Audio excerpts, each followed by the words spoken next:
Всем привет из Алгарве. Алгарве, видите? Для тех, кто не в курсе, Алгарве — это самый южный регион Португалии, расположен вдоль южного побережья Португалии. Считается, что вода здесь заметно теплее, чем на западном побережье, и поэтому Алгарве считается таким, курортным регионом. Очень много здесь пляжей, и не хотелось бы говорить ничего о них плохого, потому что пляжи действительно замечательные. Есть длинные, многокилометровые, есть, наоборот, маленькие, такие локальные, затесанные среди, в общем, спектакльных довольно таких скал. Но что меня всегда удручает в таких ситуациях, очень много, то есть Алгарве не единственный в этом роде, очень много таких курортных регионов в мире, и люди, как только видят море, как только видят пляжи, они забывают обо всем на свете другом. И я считаю, что это как-то не очень справедливо. Я, живя в Алгарве уже не первый год, мне, честно говоря, обидно, что люди не знают о нем ничего другого. Да уйди ты отсюда. Не знают ничего другого, кроме как эти пресловутые пляжи. И сегодня я хочу показать вам, как может быть прекрасен Алгарве, не касаясь пляжей. И в частности, я покажу вам сегодня окрестности города Портимау. И начну я свое путешествие прямо из этого зеленого скверика. Красиво? Мне нравится. Посмотрите на эти домики, это урбанизация, в которой я проживаю. И буквально с порога своего дома, выйдя из подъезда, я сажусь на велосипед и отправляюсь в путешествие. И приглашаю вас с собой. Поехали!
Одна из первых достопримечательностей на моем пути – это местный аэродром Портимау. Несмотря на свой такой очень скромный вид, такого полевого аэродрома, на самом деле аэродром совсем не низкого ранга. Видите, у него тут даже асфальтированная полоса имеется, я думаю, метров 500, наверное, длиной. И даже здесь практикуются коммерческие рейсы пассажирские. Отсюда летают в Лиссабон и в Порту. Не в сами города, то есть не в основные аэропорты этих городов, а в такие же полевые небольшие аэродромчики. Но, тем не менее, это коммерческие рейсы, которые в том числе включаются в расписание воздушного движения. Можно отследить самолеты этих рейсов на флайт-радаре. Но в основном, конечно, этот аэродром используется для местных полетов. Очень активно он используется для парашютного спорта. Как для спорта? Для парашютных прыжков. На этом аэродроме базируются две компании, занимающиеся парашютными прыжками на коммерческой основе. Видите, Skydive и Skydive 7. Я, честно говоря, не знаю, чем они отличаются. Две компании присутствуют здесь.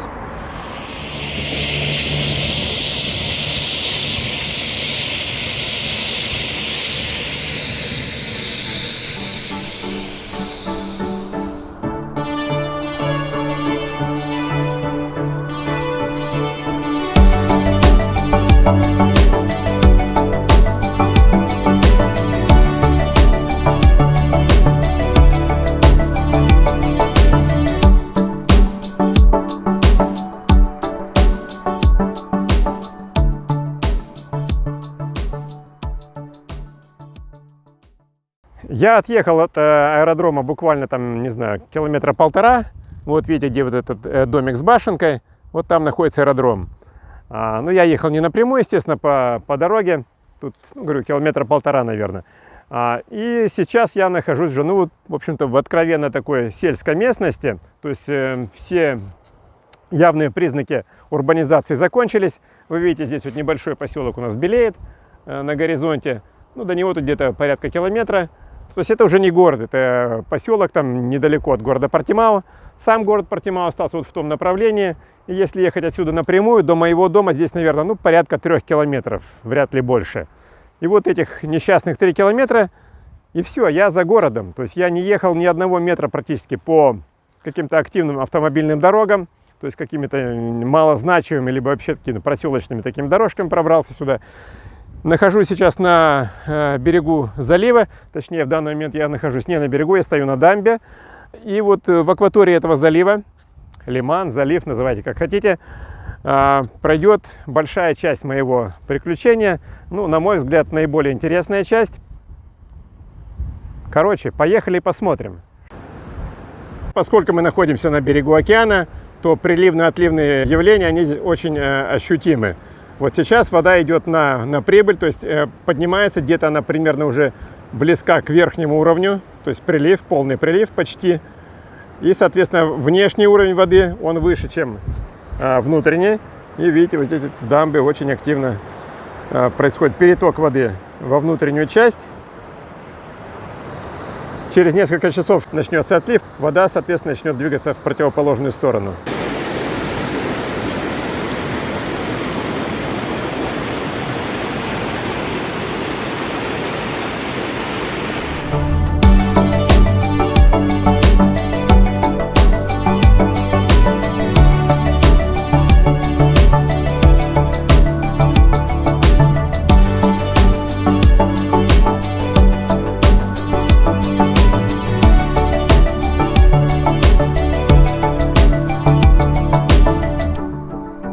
Наша дорога пришла к такому Т-образному перекрестку.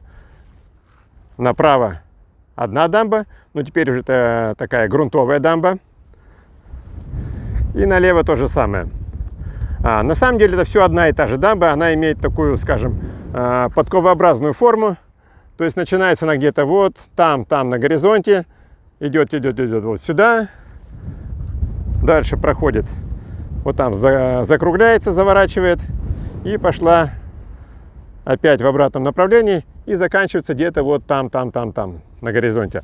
Эта дамба, я пытался спрашивать у местных, для чего она, собственно говоря, нужна, кто ее построил.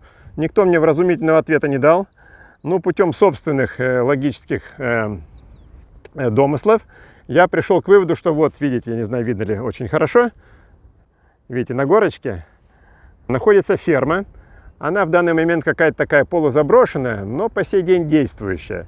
Я, честно говоря, не знаю, в каком именно статусе она находится. Но вот эта дамба, она окружает прилегающие территории вокруг этой фермы. И коровы на этом вот лугу, который окружен этой дамбой, они периодически здесь гуляют и пасутся. Эти места, они наиболее прекрасны весной, когда здесь все зеленое, в том числе и вода. Да, вода очень обильно зарастает ряской, и весь этот залив приобретает такой зелено-белокурый такой оттенок, потому что ряска цветет белыми цветочками, то есть сама зеленая при этом цветет белыми цветочками. И 2 раза в год, весной и осенью, здесь можно наблюдать перелетных птиц, вот этих водолюбивых птиц, журавлей, цапель, фламинго. Целые стаи фламинго здесь садятся вот в этом болоте. Ну, болото, по сути, настоящее болото. Садятся здесь, кормятся несколько дней. Иной раз по несколько дней, даже по несколько недель можно наблюдать здесь этих перелетных птиц. Вода здесь соленая, то есть это, по сути, морской залив. Вода, заходящая сюда, вот на эту низменность, заходит с моря. И в этот же залив впадают 3 каких-то мелких речушки. Я даже не уверен, есть ли у этих речушек какие-либо названия.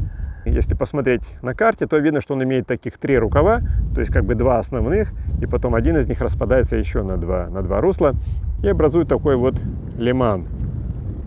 замечательные. И называется все это дело Риа де Алвор. Риа по-португальски это означает как раз лиман, залив, то есть некая такая стоячая вода, что мы здесь и наблюдаем. Но кроме того, что здесь такие шикарные виды открываются вот с этой дамбы, чем лично мне нравится этот маршрут, что здесь и еще и сам процесс езды является таким достаточно нетривиальным. То есть, с одной стороны, местность достаточно, то есть дамба плоская, горизонтальная, и великих физических усилий прилагать для преодоления этого маршрута не требуется. Но, с другой стороны, требуется, в общем, достаточно хорошая техника владения велосипедом, потому что, ну, видите, дорога проходит по такой корявой достаточно тропинке. Вот, и нужно очень крепко держаться в седле. Ну, не то что крепко, уверенно держаться в седле, не бояться ездить по каким-то узким тропиночкам, по неровностям. Периодически тут приходится огибать достаточно жесткие и колючие кусты. То есть желательно, чтобы, конечно, ногами тоже за них не цепляться. Вот, поэтому техника здесь определенная требуется. Но ничего смертельного. Было бы желание, в принципе, любой человек худо-бедно знакомый с велосипедом, то есть катающийся на нем периодически, способен преодолеть этот маршрут. Это прикольно, вот, рулить тут между кустов по этой узкой тропиночке, где-то выбирать правильный ритм движения, там, ритм педалирования, чтобы где-то поднажать на педали, где-то наоборот задержать ноги, чтобы проскочить там мимо колючих кустов, не зацепиться ногами.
Судить о том, насколько сильны здесь приливы и отливы, насколько сильно вносят они изменения в окружающую обстановку, можете вот по этим кадрам. Вот смотрите. Сейчас отлив. И вот эта местность выглядит вот так. А вот эта фотография сделана во время прилива. То же самое место, но если бы я этого не сказал, вы, наверное, его и не узнали бы. Как я уже сказал раньше, в этот залив впадают 3 речушки. И вот здесь у нас русло, вот оно, одно из них. И хотя оно такое совершенно небольшое, не широкая такая речушка, да, переправиться через нее иначе, как по мосту, невозможно. То есть там, видите, за мостом дальше едут автомобили, там проходит автомобильная дорога. И, в принципе, я, конечно, мог бы выскочить на автомобильную дорогу и без лишних приключений преодолеть, переехать через эту речку, как делают все нормальные люди. Ну, мы ж легких путей не ищем, мы пойдем иным путем.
это все тот же лиман Рио Алвор, но другой его рукав, который во все времена был более как бы практически востребован. Вот видите, здесь дамба отделяет основной залив вот от такого искусственно созданного, ну, можно сказать, озера. На самом деле это не озеро, это некогда функционировавшие здесь солины, так называемые, плантации для добычи соли из морской воды. Ну, уже несколько десятков лет этот промысел здесь отсутствует, ну, то есть он умер благополучно. Процесс просто до безобразия. Вот в такие ровные, горизонтальные, разделенные дамбами на прямоугольные такие участки, ну, ванны, скажем так, запускается морская вода. Ну, видите, вот эта ванна уже давным-давно не используется, вся заросла ряской.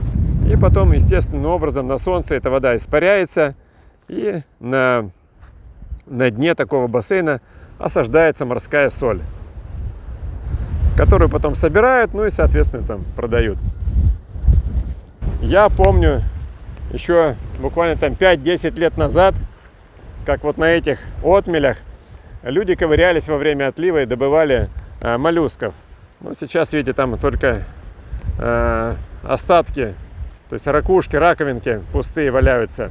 Я, честно говоря, не помню, когда я последний раз здесь видел хоть одного человека, ковыряющегося в этом песке. Ну, как и во всем мире, человеческая алчность приводит к тому, что природные запасы скудеют. Вот. И в наши дни этот залив уже гораздо более популярен стал у как это называется, кайтсерферы, да? Вот они, или кайтеры. Видите, пестрые парашюты парят в небе. Люди рассекают эти водные пространства. Ух ты, как он взлетел. Нифига себе.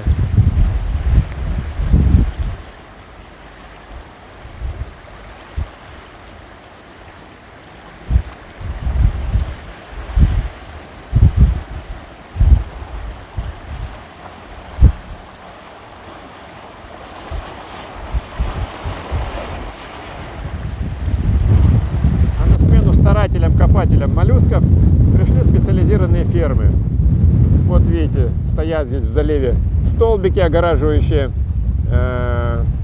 устричные плантации. В основном здесь выращивают устриц, ну и каких-то других моллюсков, но вот главный предмет производства — это устрицы.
Путешествуя по Алгарве, я замечал, что очень много заброшенных таких вот солен.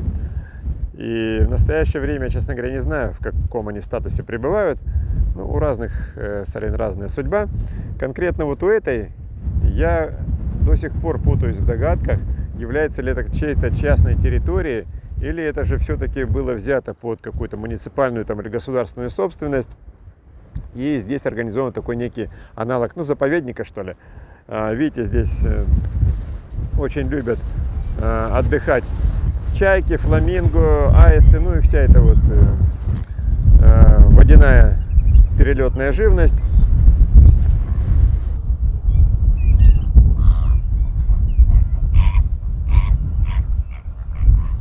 Очень красивые фотографии здесь получаются.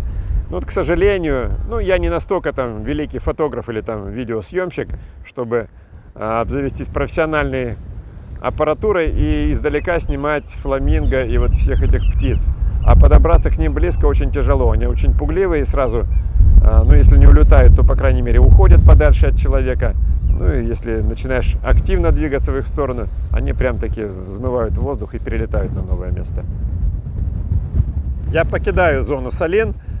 Пока я по ним гулял, там, значит, и занимался видеосъемкой, уровень воды очень заметно упал. Вот видите, во что превратился залив, в такую систему проток. И я отправляюсь сейчас на тот берег залива, в район устричных ферм. Как раз самое время показать вам, что они из себя представляют. Порой моя страсть к приключениям попахивает прям таки одержимостью. И вот там, чуть дальше, вот там, да, есть переезд через железную дорогу. И, в принципе, я мог бы это сделать и выехать на шоссе на обычное. И дальше проехать по шоссе. Но это же не по-человечески. Поэтому я поеду вот здесь, прямо вдоль насыпи железной дороги. Таким образом я сокращаю путь, ну, почти раза в 2, наверное. Но это будет... Короче, вы сейчас увидите, как это будет.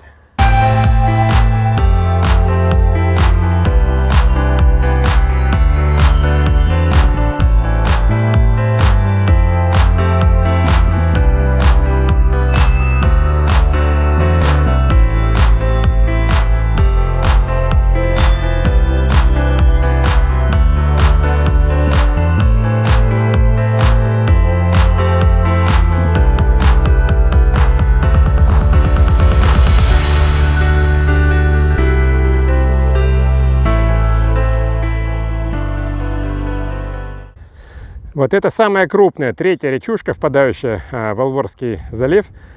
И, как ни странно, я знаю ее название. Это Рибейра де Бенсафрим. Ой, не, вру.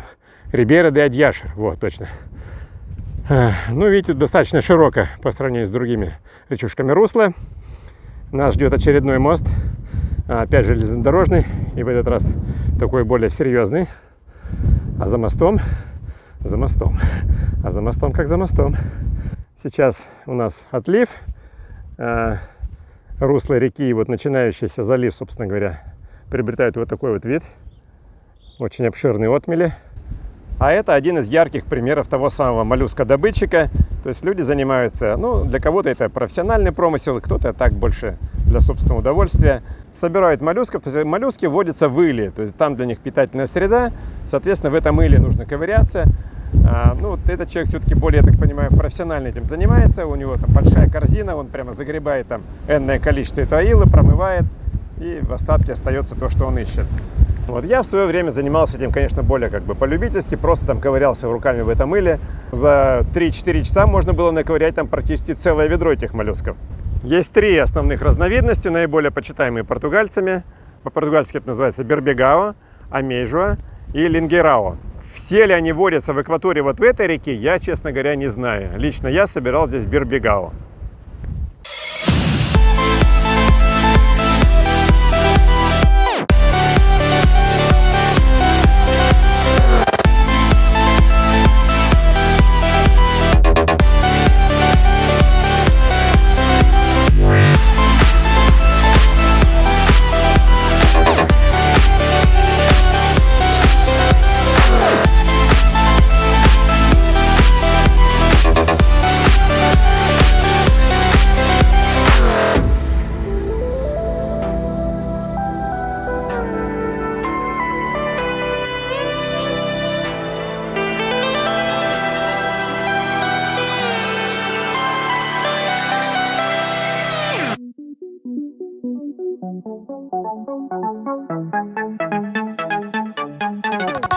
Вот в такие сетки раскладываются зародыши устриц, ну то есть маленькие моллюски, маленькие устрицы.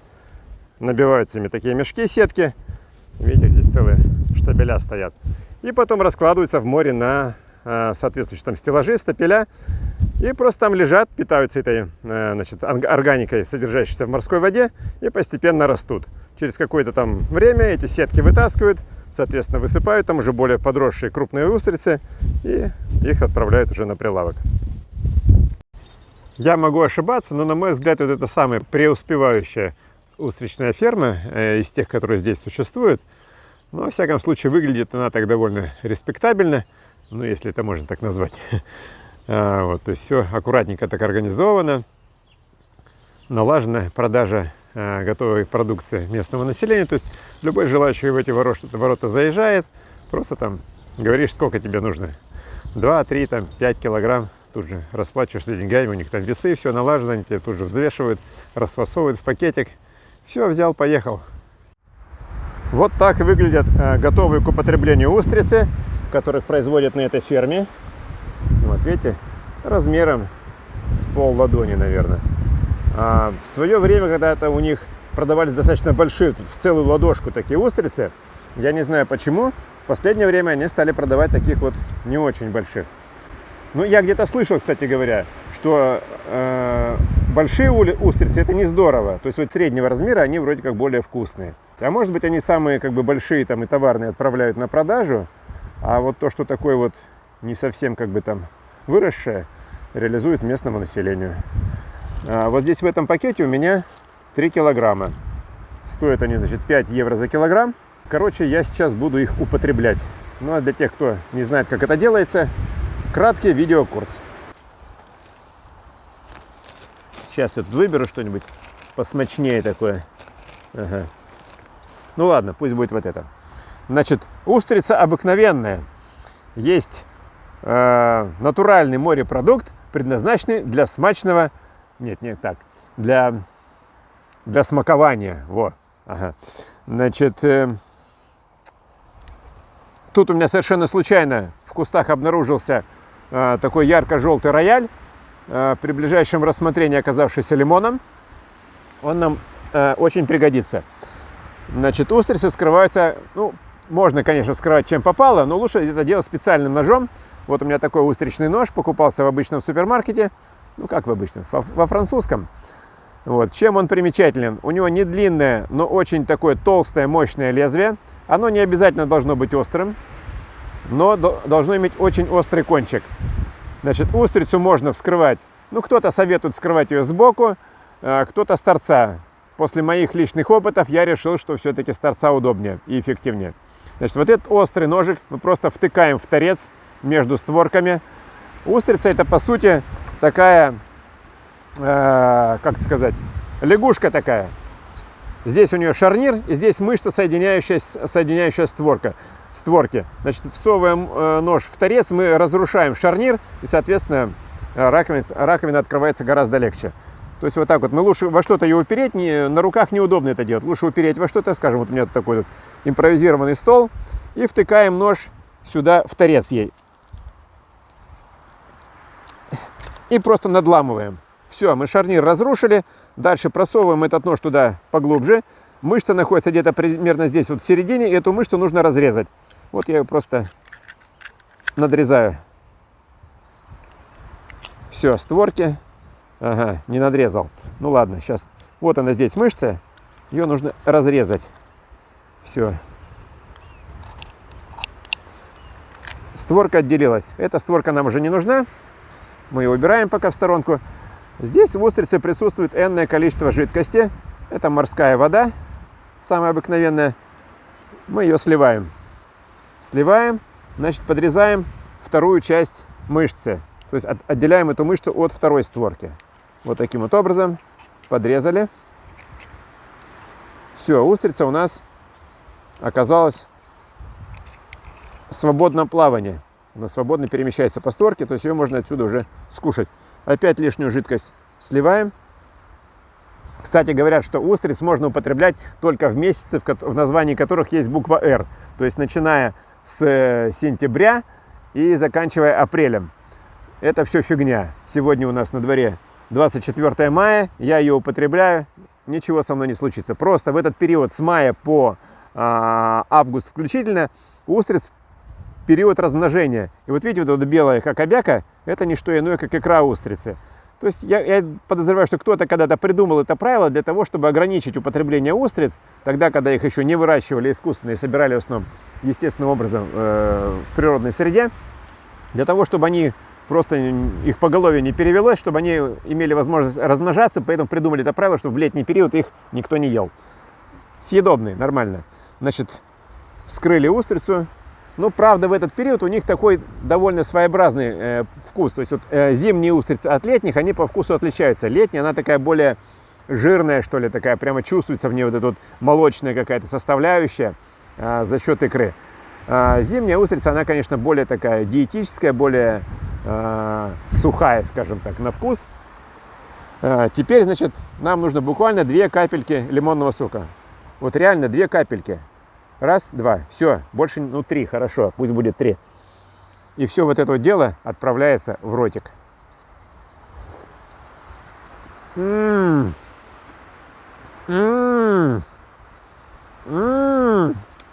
Вкус специфический.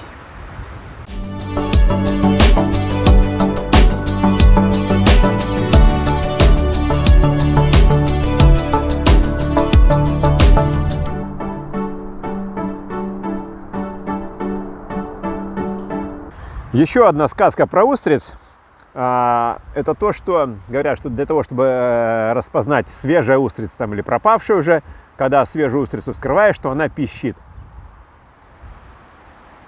Ребята, наушники из ушей вытащите, а пищать ничего не будет. Вот. Я ни разу не слышал, чтобы какая-нибудь устрица пищала. Вот эти устрицы, они прямо из реки. То есть они ни в холодильнике, нигде не были. И вот их вытащили из реки и мне продали. Я их вскрываю.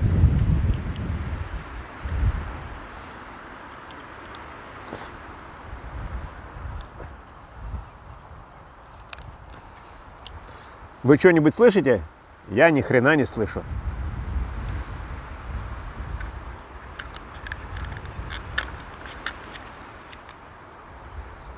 Ух ты, какой тут жирный смачный кусок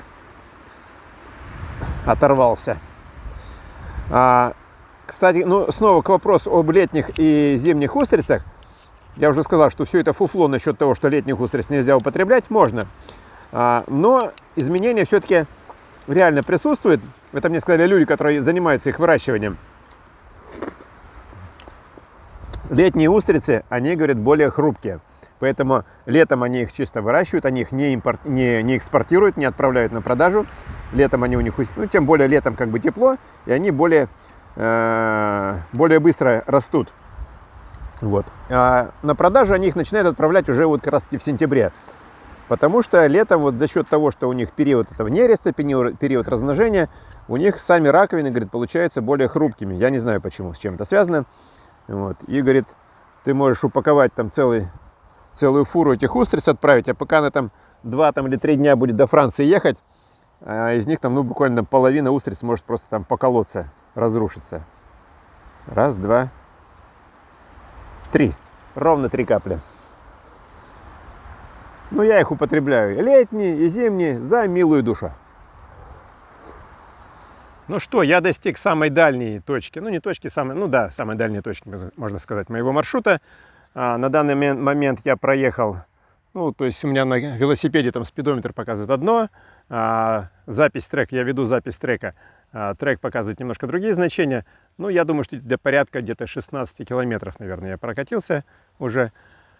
Ну и примерно столько же ждет меня назад. Вообще, на самом деле, меня назад ждет, наверное, еще даже больше километраж, потому что я поеду назад не той же дорогой. Тут проходит нормальная асфальтированная, значит, дорога автомобильная, и назад я поеду по ней. Ну, во-первых, таким образом маршрут получится как бы круговой, то есть не линейный туда и обратно по одной и той же траектории. Он будет значительно легче, потому что, ну, я плотно пообедал устрицами, с собой прихватил. Короче, не этим устрицам, не тем, которые покоятся сейчас у меня в желудке, не пойдет на пользу езда по каким-то кочкам, ухабам, по гравийной насыпи и так далее. Вот, поэтому я пошел по пути наименьшего сопротивления. Ну и с другой стороны, это будет более смотрибельно, более интересно, то есть маршрут какой-то более разнообразный получится. На этом не все достопримечательности еще закончились. Нас ждет впереди еще нечто интересное. Поехали? Не, неправильно сказал. Не поехали, а продолжаем ехать.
Как я уже сказал в начале этого видео, главная напасть Алгарве – это пляжи. Но есть у этого региона еще одна судьба – это гольф-поля. Вот один из таких гольф-комплексов. Их здесь в Алгарве достаточно много. Связано это с тем, что очень мягкий климат, и наслаждаться зеленой травой, солнышком можно практически круглый год. Вот это гольф-комплекс Пенина. Это вот отель, который, собственно говоря, является, ну, как основополагающей точкой этого комплекса. Бассейн, всевозможные кафе, ресторанчики. Ну, а здесь, собственно говоря, начинаются сами поля. Речь идет именно о комплексах. То есть это не просто поле для игры в гольф. Это комплекс с жилыми помещениями. То есть это отель, может быть, там какие-то виллы, апартаменты. И плюс к этому, значит, поля для игры, собственно говоря, в гольф. То есть это не просто человек там проезжал мимо, заскочил на поле, погонял клюшкой мячик. А люди целенаправленно приезжают сюда, они останавливаются в этих гольф-комплексах, живут тут какое-то время, там неделю, две, я не знаю. Причем наблюдать за ними со стороны это достаточно интересно. Это целый ритуал, знаете, то есть прежде чем нанести удар по шарику, то есть там 5 минут топтания, то есть он подошел, там посмотрел, там поставил этот шарик, выставил его, значит, вокруг него потоптался с одной стороны, с другой стороны, там клюшку там занес, там, значит, по воздуху ей там ударил таким холостым ударом, еще один замах, третий, пятый, десятый, потом маленькими шажками он к этому шарику подходит, и наконец-то вот он один-единственный, бах, удар, и мимо. Не знаю, мне кажется, я бы, наверное, умер со скуки там на второй лунке после таких топтаний. Вот. Ну, наверное, не пришел еще мой возраст. Слишком я молодой, резвый, мне нужно что-то поактивнее. Поэтому гольф-поля меня привлекает именно в плане катания по ним на велосипеде. Но дело в том, что это как бы не приветствуется, то есть это же поля для гольфа. Периодически я нарываюсь там на каких-то охранников или там какие-то другие работники этих комплексов там делают мне ай-яй-яй, а что ты здесь делаешь, там, почему, а зачем?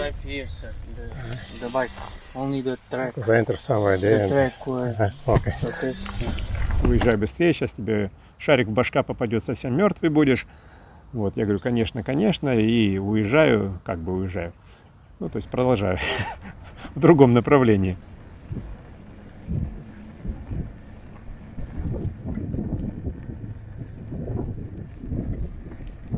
С другой стороны, это такая зеленая идиллия, да, то есть тишина, покой, птички щебечут, зеленая травка повсюду.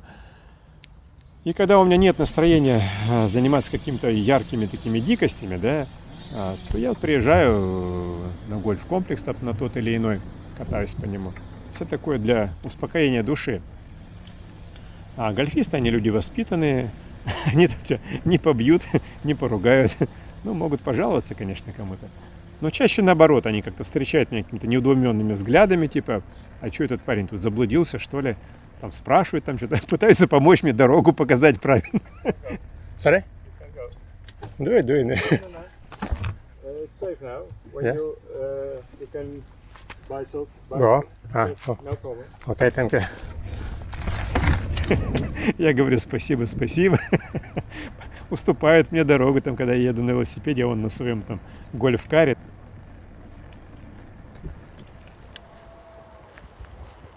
Ну что, на мой взгляд, довольно приятная поездка была. То есть и красивые места были по пути, и вкусно было. И самое главное, что все это буквально в 2 шагах от дома, куда, собственно говоря, я сейчас и возвращаюсь. То есть не нужно тебе там пилить за 50 километров куда-то в какие-то дикие леса, в глухомань. Ты выезжаешь буквально пара километров от дома, и ты в такой вот прекрасной атмосфере. Обычно здесь вообще никого нету. Ну, не считая гольфистов, но гольфисты играют здесь в течение дня. А если приходишь сюда вечерком, то просто вот я сейчас замолчу, послушайте. Я не знаю, слышно ли вам? Сейчас я микрофон сниму вот так вот. Слышно ли вам щебетание птиц?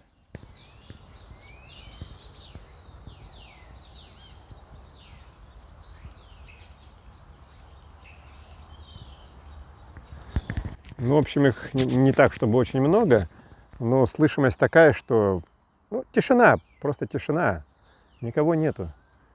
Я прямо вот кайфую, когда вечерами сюда заруливаю на велосипеде.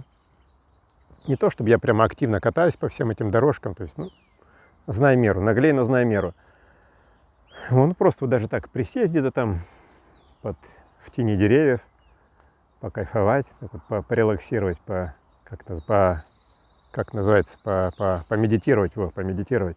Ну и да, то есть это как бы вот цивилизация, да, то есть это цивилизованное место, его специально строили, как бы это не какое-то дикое, не отшельническое место.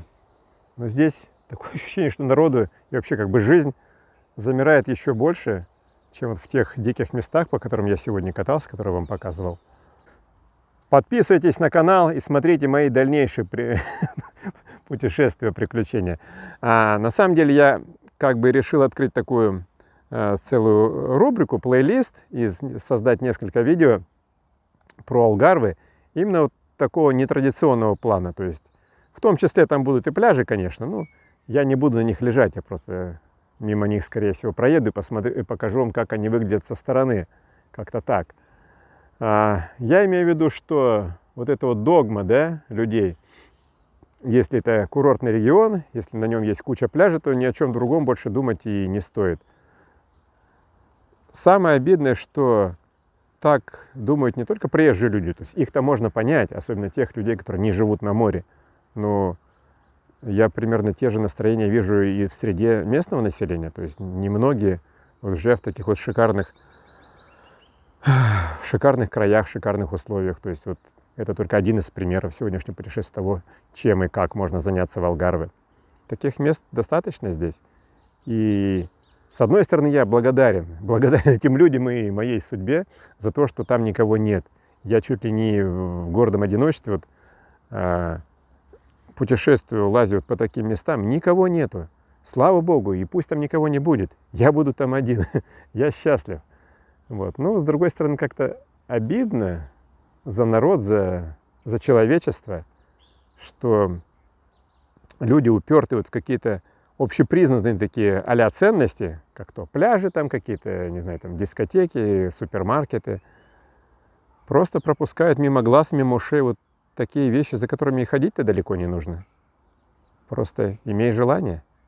Для тех, кому понравилось и кто хочет совершить нечто подобное, я имею в виду приключения, да, вот это, в описании к этому видео смотрите ссылку на трек этого маршрута. То есть я записал там карту, в этот раз я ездил на запад от города Портимао, все вот эти дикие места, да, и я делал целенаправленно упор на какую-то, на дикость природы, на дикость своего поведения и так далее. Я думаю, что следующее мое приключение, оно будет, я поеду на восток от Портимао, и оно будет более цивилизованным. Там будет гораздо больше каких-то жилых районов, городских пейзажей, какая-то застройка, то есть какие-то цивильные там асфальтированные дорожки и так далее. Совсем без дикости, я думаю, там не обойдется, такова уж моя натура. Ну, я думаю, что кому-то, наверное, это понравится даже больше, чем вот такие вот дикие вещи, которые я показывал сегодня. Я как бы не очень люблю делать видео чисто наглядные, да, то, что человек там, сидя на диване с бочкой попкорна, там сидел и наслаждался. Ах, какие цвета, ах, какие пейзажи, ах, какое то, ах, какое сё. Нет. Я буду счастлив, если хотя бы 2 человека из 100 посмотревших мои видео, они встанут с дивана и пойдут вот проходить там, проезжать этот маршрут. Эта мысль, она всегда присутствует, скажем так, в моих видео. Я ставлю цель познакомить людей с какими-то местами, с какими-то моментами активной жизни, для того, чтобы они сами попытались сделать нечто подобное.